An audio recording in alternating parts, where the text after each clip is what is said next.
दोस्तों, एजुकेशन और टेक्नोलॉजी से रिलेटेड वीडियोस देखने के लिए दिए गए सब्सक्राइब बटन को दबाएं और लेटेस्ट वीडियोस नोटिफिकेशन के लिए बेल आइकन बटन को दबाना ना भूलें।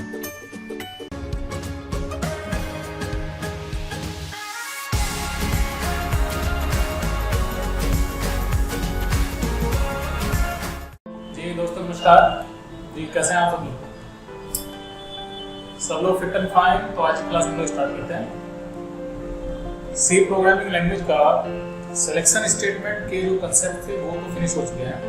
हमने इफ स्टडी कर लिया है, इफ एल्स स्टडी कर लिया है, इफ एल्स यानी कि हमने एल्स लेटर भी स्टडी कर लिया है। और पिछली दो हमारी जो क्लासेस रही हैं उसके अंदर मैंने कुछ कंसेप्ट्स भी आपसे डिस्कस किए हैं एज ए प्रैक्टिकली। आज मैं इसी चैप्टर का एक कंसेप्ट डिस्कस कर रहा हूँ, हालांकि स्टेटमेंट नहीं है अलग से कोई, ये हमारे जो इफ एल्स वगैरह जो स्टेटमेंट है ये स्टेटमेंट से बना है कंसेप्ट, इसको हम लोग नेस्टेड इफ कंसेप्ट के नाम जानते हैं।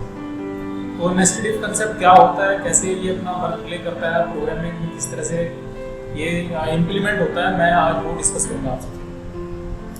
और साथ ही मैं हर रोज़ की तरह से आप सभी से रिक्वेस्ट भी करूँगा, जितनी भी हमारी क्लास हैं वो आप हमेशा शुरू से स्टार्ट करें और वहीं से ही अपना बेस बना कर चलिए।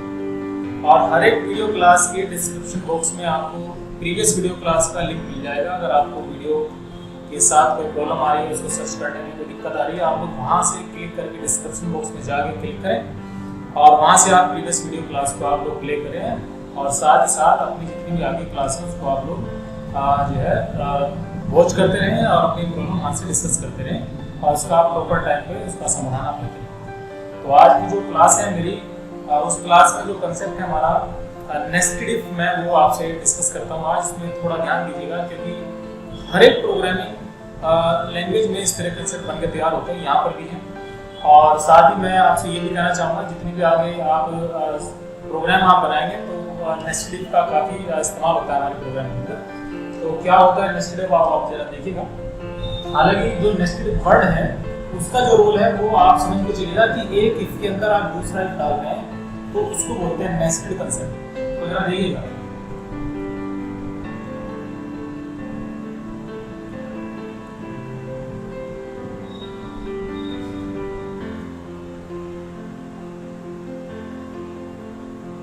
ये मैंने हेडिंग डाल दिया आपको, ये नेस्टेड कंसेप्ट। इफ का जो नेस्टेड कंसेप्ट है वो क्या है, मैं आपको एक लाइन के अंदर डेफिनेशन भी देता हूँ।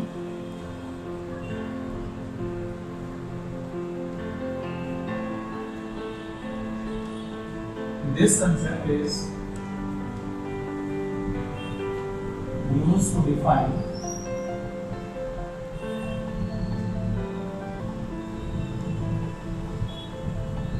an if statement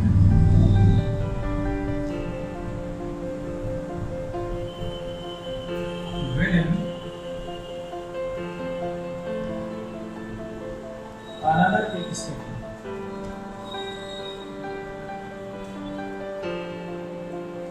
ये डेफिनेशन भी मैंने आपके लिए राइट कर दी है, एक बार मैं आपको रीड करके फिर से दिखाता हूँ। This concept is used to define any if statement within another if statement. एक इफ स्टेटमेंट के साथ दूसरा इफ स्टेटमेंट उसी के अंदर इस्तेमाल किया जाएगा। सिंटैक्स आप देखिए,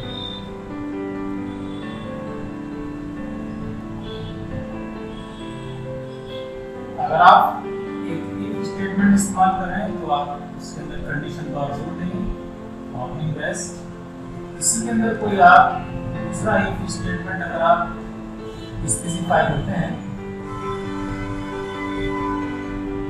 और उसी के अंदर स्टेटमेंट्स आप डालते हैं जो आपको एग्जीक्यूट करने हैं, ये यहाँ पर हो गया।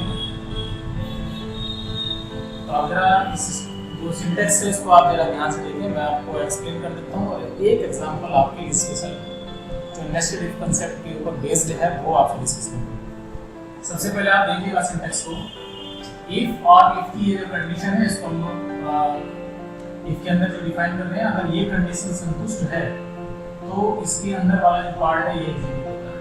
ये जो अंदर वाला जो इफ हमने डाला है इसको हम लोग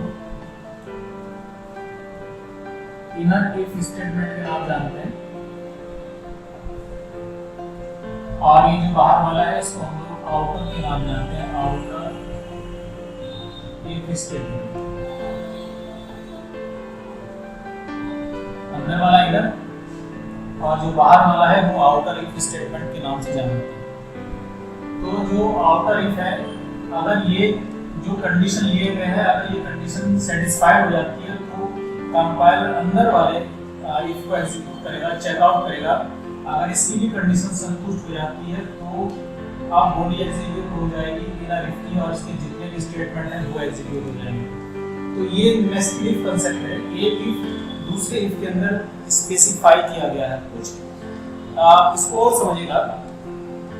पहली चीज तो ये जरूरी नहीं है कि आप सिर्फ एक इफ के अंदर एक ही डिफाइन कर रहे हो सकता है आप टू टाइम इतने टाइम आगे और भी आप डिफाइन करना चाहे उसके अंदर वो आप कर सकते हैं। लेकिन कंसेप्ट ये तभी बन जाता है जब एक इफ के अंदर दूसरा स्पेसिफाई हो जाता है। इसके बाद आपके प्रोग्राम की जरूरत है, आप जितना भी लॉजिक्स बनाना चाहें, जितने भी आप नेस्टेड कंसेप्ट आप इसके अंदर डालना चाहें वो आप डाल सकते हैं। स्टेटमेंट एग्जीक्यूट तभी होंगे जब फर्स्ट स्टेटमेंट जो हमारा पहला इफ कंडीशन है हमारी, अगर वो एग्जीक्यूट हो जाती है और अंदर वाला भी एग्जीक्यूट हो जाएगा, तभी ये एरिया एग्जीक्यूट होगा, अदरवाइज नहीं होगा। तो अगर यहाँ पर आप एल्स पार्ट डालना चाहें या एल्स पार्ट डालना चाहें वो आपकी रिक्वायरमेंट है, वो आपकी जरूरत है, जैसा आप चाहें वो आप कर सकते हैं। फिलहाल आप जरा देखिएगा, ये जो हमारा इनर इफ है ये है बॉडी ऑफ, ये मैं लिख देता हूं यहाँ पे, बॉडी ऑफ इनर इफ। और ये जो एरिया आप देख रहे हैं यहाँ से लेके यहाँ तक का ये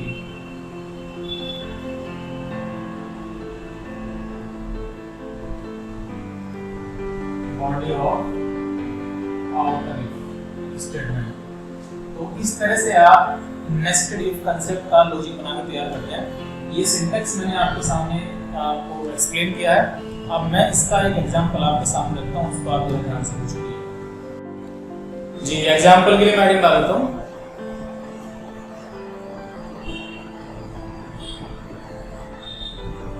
क्वेश्चन ये है कि write a program to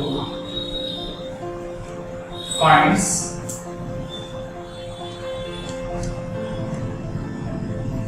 greater number into given any three numbers। हमारे पास कोई भी 3 नंबर होंगे, इसको हम स्कैन करेंगे और उसी में से हम लोग एक बड़ा नंबर यानी ग्रेटर नंबर फाइंड आउट करेंगे। और इस क्वेश्चन के अंदर हम लोग नेस्टेड इफ कांसेप्ट का इस्तेमाल करेंगे। तो आप लोग सब ध्यान से समझने की कोशिश करिएगा। सबसे पहला जो वर्क है हमारा हेडर फाइल्स का, हेडर फाइल आप लगाएं।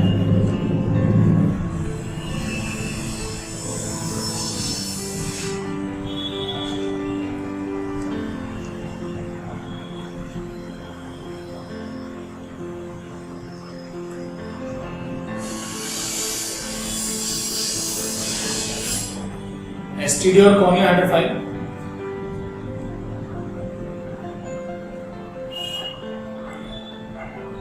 void main int टाइप की मैं वेरिएबल बना लेता हूं, एक x y और z, clr scr। तो आप 3 वेरिएबल स्कैन करेंगे। सबसे पहले मैसेज डाल लेते हैं हम लोग,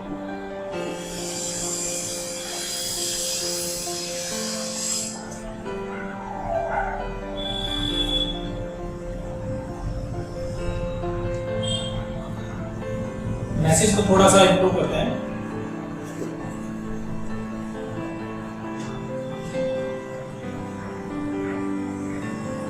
वैल्यू ए जो हमारा वेरिएबल है वही डाल सकते हैं लोग, x, y एंड z। जी हाँ, मैसेज बिल्कुल उसी तरह से अपनी सिलेक्शन लगाते हैं, स्कैनर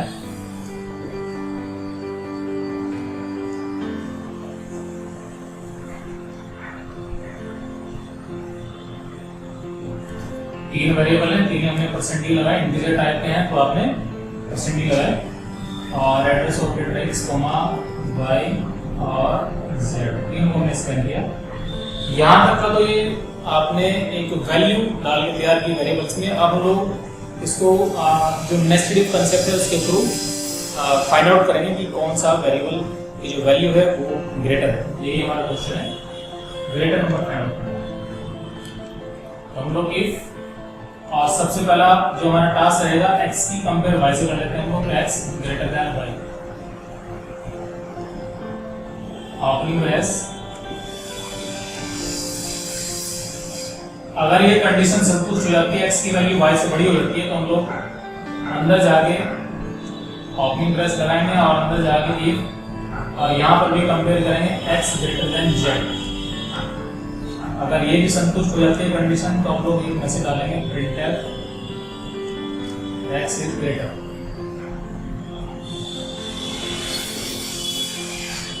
क्लोजिंग ब्रेस। और अगर ये कंडीशन संतुष्ट नहीं होती है अंदर वाली, तो उसके लिए हम क्या करेंगे, एल्स स्पेसिफाई करेंगे और यहां पर एक मैसेज डालेंगे हम लोग प्रिंटफ z is greater।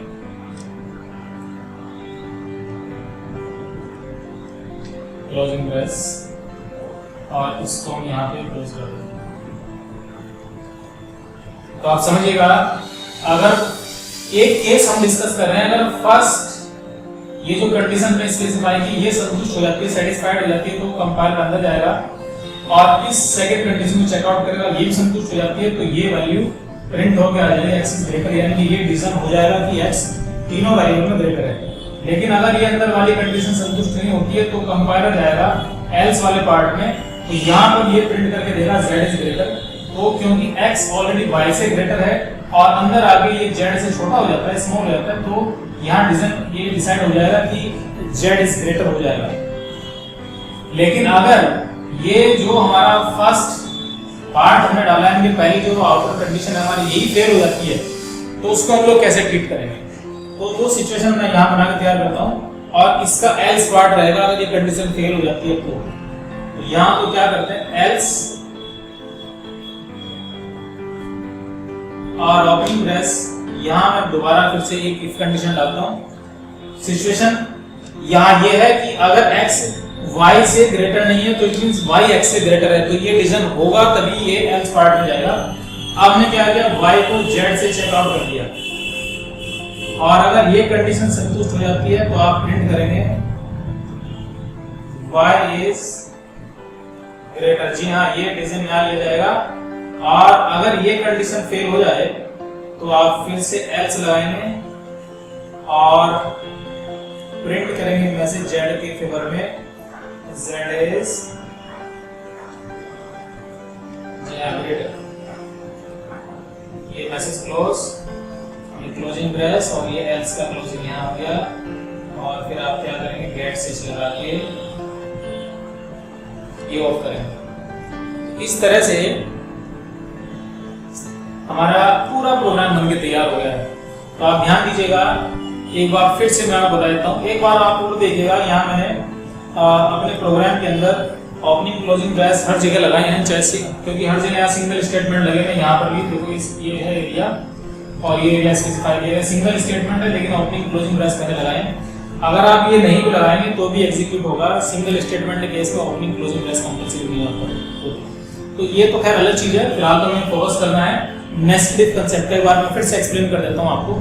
सबसे पहले x की वैल्यू और y की वैल्यू से कंपेयर किया जाएगा। अगर हमारे पास x और y और z में तीन वैल्यू कोई भी डाल ले, होनी चाहिए सिर्फ इंटीजर टाइप की, क्योंकि हमने इन टाइप के वैल्यू बनाए हैं। x y से ग्रेटर होगा तो कंपाइलर अंदर जाएगा और x की वैल्यू z से कंपेयर करेगा। अगर ये भी संतुष्ट हो जाती है तो मैसेज आ जाएगा x इज ग्रेटर। लेकिन अगर ये जो हमारा इनर जो कंडीशन है अगर ये संतुष्ट नहीं होती है तो एल्स वाले पार्ट में जाएगा कंपाइलर और प्रिंट कर देगा z इज ग्रेटर। लेकिन सिचुएशन अगर ये है कि पहली ही कंडीशन अगर हमारी फेल हो जाती है तो कंपाइलर तुरंत स्विच करेगा एल्स वाले पार्ट में और चेकआउट करेगा क्या y इज ग्रेटर है z से, क्योंकि अगर x y से ग्रेटर नहीं है तो ये नेचुरली है y x से ग्रेटर है। अगर y x से ग्रेटर है तो ये कंडीशन एक तो कंपेयर हो ही चुकी है, यानी कि y x से ग्रेटर हो चुका है, बस y का z से कंपैरिजन बाकी है। अगर y z से भी कंपेयर हो जाता है तो यहाँ डिसीजन लिया जाएगा y इज ग्रेटर। इसी तरह से एल्स वाले पार्ट में तब जाएगा जब ये कंडीशन फेल हो जाएगी, इट मींस z y से ग्रेटर हो जाता है। y ऑलरेडी x से ग्रेटर था, कभी कंपाइलर हमारा यहाँ पे पहुंचा एल्स पार्ट के अंदर, तो इसी तरह से फिर हम लोग डिसीजन लेंगे एल्स पार्ट में z इज ग्रेटर।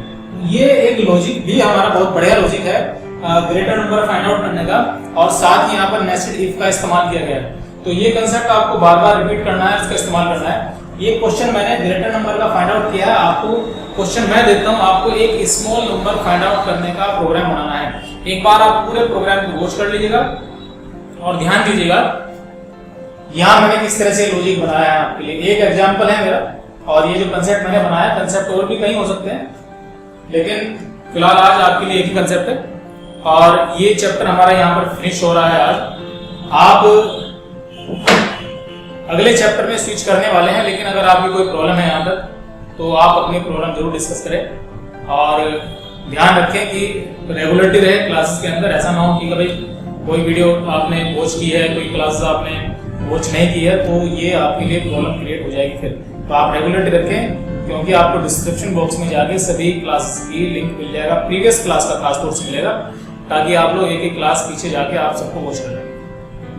तो ये यहाँ पर चैप्टर हमारा फिनिश हो रहा है। अगला चैप्टर हम जो स्टार्ट करेंगे, मैं आपको बताता हूँ, हम लोग लूप्स स्टार्ट करेंगे अगले चैप्टर के अंदर। तो आप लोग रेगुलरिटी रहेंगे, बहुत इंपॉर्टेंट चैप्टर है आपका।